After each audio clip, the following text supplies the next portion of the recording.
Good morning or afternoon, whatever it happens to be where you're watching this video. I'm here in the classroom and it's very strange to be here without all of you. So I hope that you're home happy and healthy and getting some rest. I am going to do the respiratory assessment for you today, and this is my daughter Cherish, and she agreed to come into school with me so that we could videotape it here. So she's going to be my patient.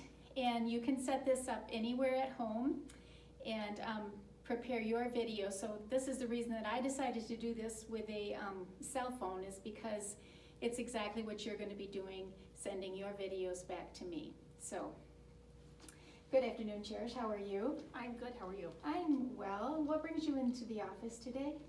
Well, you know, this COVID-19 thing is happening like all over rampant, and I'm scared that I might have the coronavirus thing going on. Oh, how interesting. Okay. Can you give me your full name and last name and date of birth? Cherish DeWitt, 12586. Okay, all right. And I'm going to go ahead and wash my hands, and then we're going to talk a little bit about it. I want you guys to be thinking about doing clinical hand washings as much as possible. Hand sani is great, but in these kind of situations, especially when you're in the office in a room with a patient who may be suspected of having coronavirus, make sure that you're doing a really good, thorough clinical hand washing. And remember, we talked about if it's foam soap, to use a lot of it. You're talking about a 20 to 30 second scrub of your hands, including the palms between every single finger, underneath any jewelry you might have on. You're going to be washing your, making sure you're scrubbing around the nail beds and underneath the nails. And then before you're finished, you're going to re-soap lather up one last time to get all your dirty soap and water off of your hands, and then rinse. On your final rinse, don't shake your hands in the sink or spread anything around. Just let them drip to dry. Get your towel, dry your hands, and use the towel to turn your water off. So can you tell me if you are having any symptoms? Like, I just feel this tightness in my chest, and I'm sort of congested, and got all this pressure in my head building up. Have you traveled anywhere out of town? Oh, I travel lots for work. Where have you been? I've been down to Florida and out to the West Coast. Okay. Have you traveled by airplane? Yes. Okay, so it's involved domestic travel. Have you been in contact with anybody with coronavirus or anybody who's been sick? I'm not sure, because, you know, you're in an airport full of lots of people, and there's just... Okay. Have you had a fever? Not that I know of, but I haven't took my temperature at all. Okay. All right, so what are your symptoms? What are you feeling? You said tightness in your chest and some congestion. Yes. Any other things? No, not that I know of. All right, any shortness of breath? Sometimes when I'm like more active than normal, then yes. Okay, any chest pain? No. No chest pain.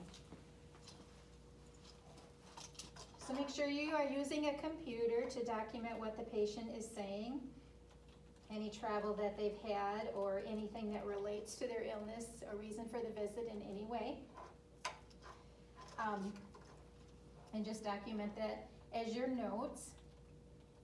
So you say no chest pain. What about other pain? Some like body aches. Okay, so body aches. Can you describe those to me? Just a general tired, and it just feels like they're tight, and they're not. Okay. They're not the same. Okay. All right. Excuse me. So you have some shortness of breath that you haven't been experiencing in the past, some congestion, some tightness in your chest. Your eyes look a little watery. Has that been a problem? I haven't noticed. Any sneezing? Yes, sneezing. Okay. All right, so I have a mask.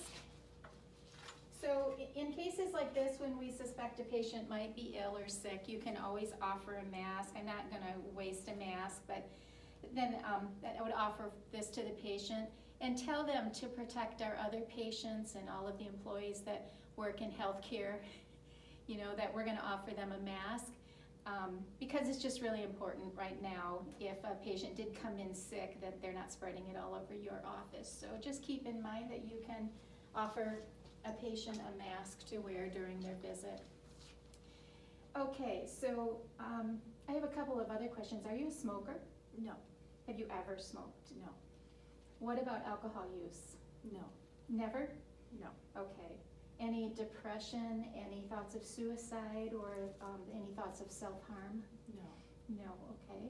And then any illicit drug use? No. Okay. So she denies all of those things.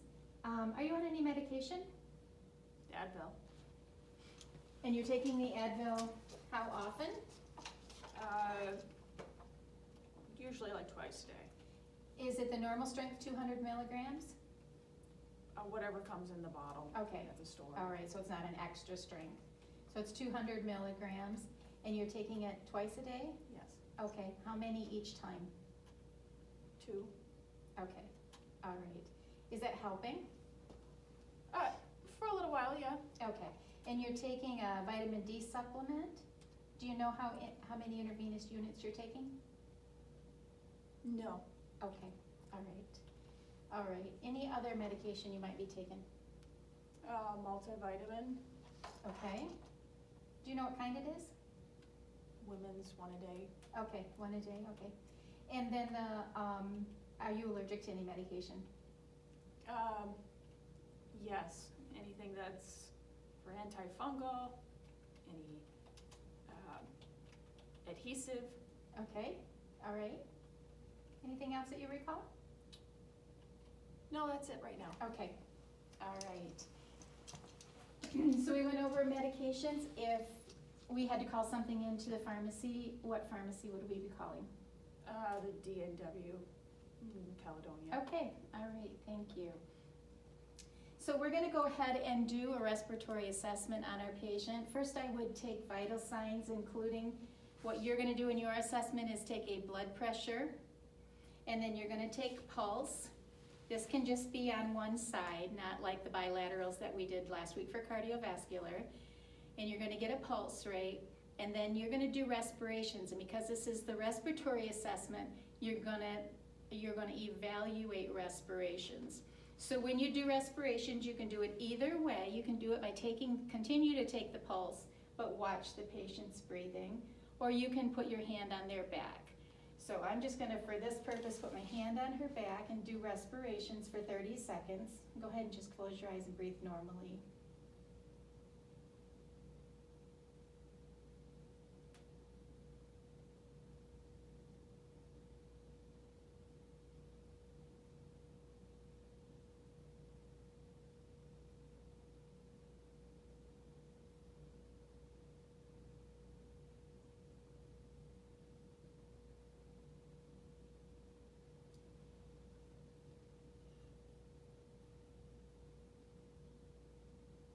So her respirations, a full inspiration and expiration is 1 respiration, and we did those for 30 seconds, so I'm going to multiply that by 2, and so her respirations are 16. I am going to describe them as well as shallow but regular. Okay? So let's go on. If you need to see the lung auscultation more than one time, there is the video that I showed in class, and that is under resources on Blackboard in your clinical practice 1 folder. So, and then for those of you who were not here on that day to see that video, you are definitely going to want to watch that. It's also included in the PowerPoint presentation that is posted. So I'm going to have her do a full inspiration and expiration before I move, and I'm not going to talk a lot, I'm just going to demonstrate. So you remember that the first, can you take off your vest for me, please?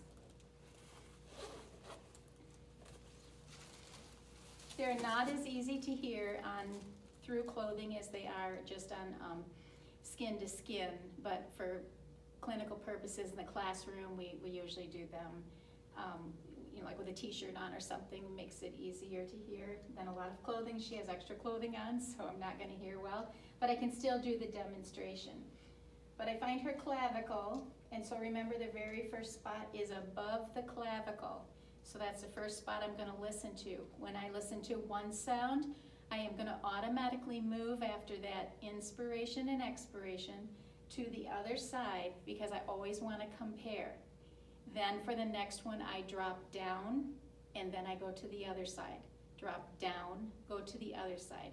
So it's a continual pattern that looks something like this all the way through the assessment.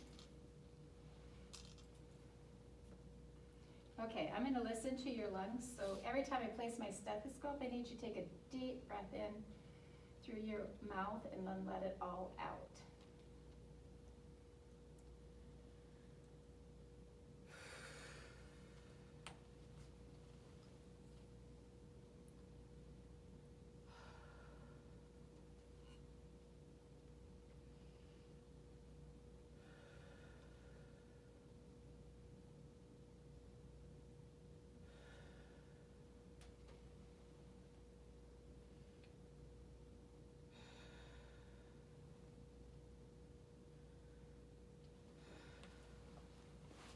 Then I'm going to take the last space in the front to go mid-axillary at the bottom of her rib cage.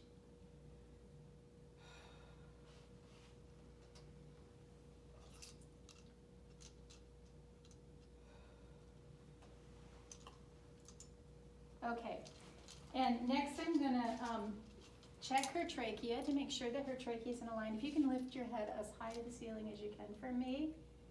So her trachea is midline. Cherish, you might be able to see on her throat, she struggles with thyroid and is seeing an endocrinologist for thyroid, but you might have been able to see that, so I just wanted to point that out to you. We're going to go to the back side, and I'm going to check her spinal alignment. So I'm going to ask her to just roll forward a little bit, and then I'm going to start way up at the base of her spine. And we're going to feel spine all the way down to the bottom. So her spine is straight without deviation. A spine can be straight, but can be deviated. So straight is not enough documentation word.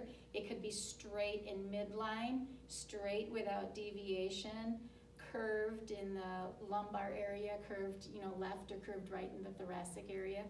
So, and just make sure that your descriptors are completely describing it. So, Cherish, would you turn around for us so that we can...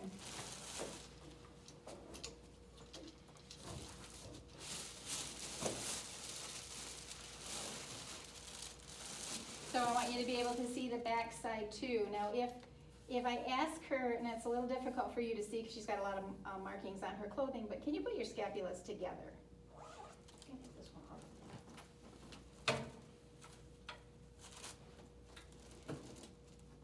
And put your shoulder blades together a little bit.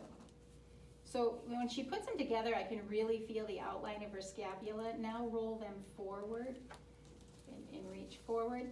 So remember, I have this space. This is the edge of her scapula, and this is her spine. This is the space that I want to be in on each side of her spine so that I can hear. It's very hard to hear through bone. So same thing, I'm going to start at the top, a big inhalation and exhalation.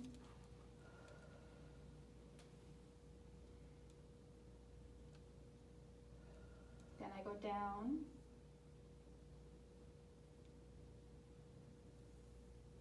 And compare. Down. Are you okay? Yes. Am I going too fast? No. Okay. Always check with the patient and make sure that they're okay. We don't want them hyperventilating, so move slowly. Don't try to rush the assessment.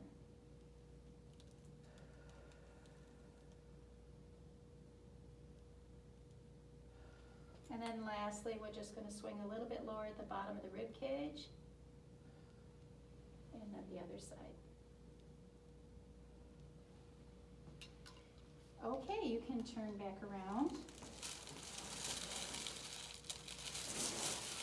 The last part of the assessment, I am gonna check her fingernails, and I'm gonna look for any sign of clubbing, which I don't see at all.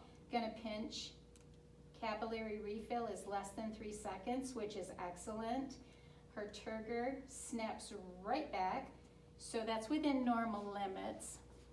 And then no signs of edema on her fingers or toes. Her skin temperature is warm. She doesn't feel hot to me, which I would be concerned about. I am making physical contact with her hand, so I want to remind you in a patient that is sick to continue to wash continually throughout the visit and make sure that you are keeping yourself clean, you're protecting other patients. We don't need to do feet with this assessment, so you would be just finishing up your assessment that way. The sequencing on this is very important, so I want you to be thinking about that. It's compare the other side, drop down, compare the other side, drop down, compare the other side. So that's very important in a bilateral assessment of the right lung compared to the left lung.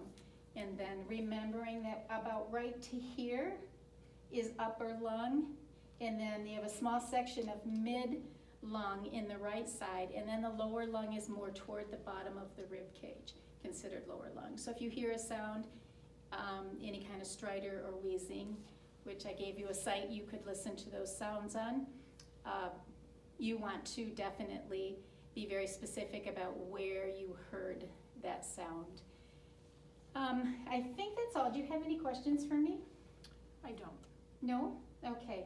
Well, we really hope you feel better really, really soon. And so I'm going to bring my notes to the doctor, and then he'll be in to see you very shortly. Okay. Okay? The last thing that I want to go over with you today is pulse ox. So most pulse ox meters record the oxygen in the blood. So it actually is a infrared light, and the amount of the light that actually goes all the way through the finger is how they can tell what your oxygen level is, which is very interesting.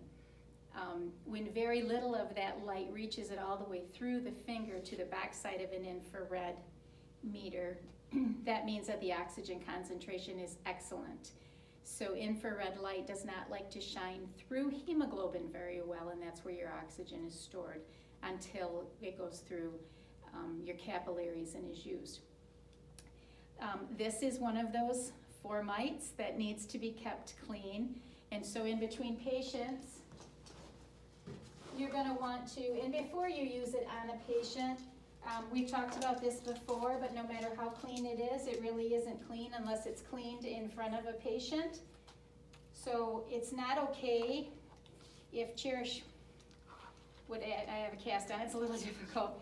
If Cherish would say to me, is that clean? And I just said, oh yeah, that's not appropriate. So let me clean that a minute for you would be far more appropriate. So I want to make sure that it's clean before I use it on a patient, especially now in flu season and everything that's going on. So I'm going to put this on your finger, and then just close it. And in a moment, it's going to start recording her oxygen level, which is important. So she's at 97, and someone who's having respiratory difficulty, it might be a little bit lower than this. If you're using a pulse ox, and this is probably a test question, so pay attention, and the level is lower than expected, ask the patient to take a couple real deep breaths. And one more.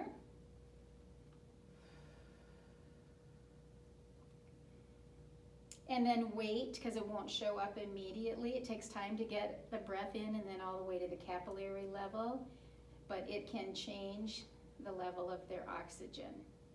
The other thing that we see on here is her pulse rate, but pulse rate doesn't mean anything without an evaluation of the pulse. So I never take a pulse with a meter. I always take a manual pulse because the manual pulse is what tells the story. Is the pulse rate strong? Is it thready? Is it faint? Is it bounding? Is it regular? Is it irregular? This is just a number. So anytime you're doing an assessment, and now she's up to 98 very nicely, when you're doing an assessment, please be sure that you are evaluating the person's pulse by manually taking it. All right, I think we're all set.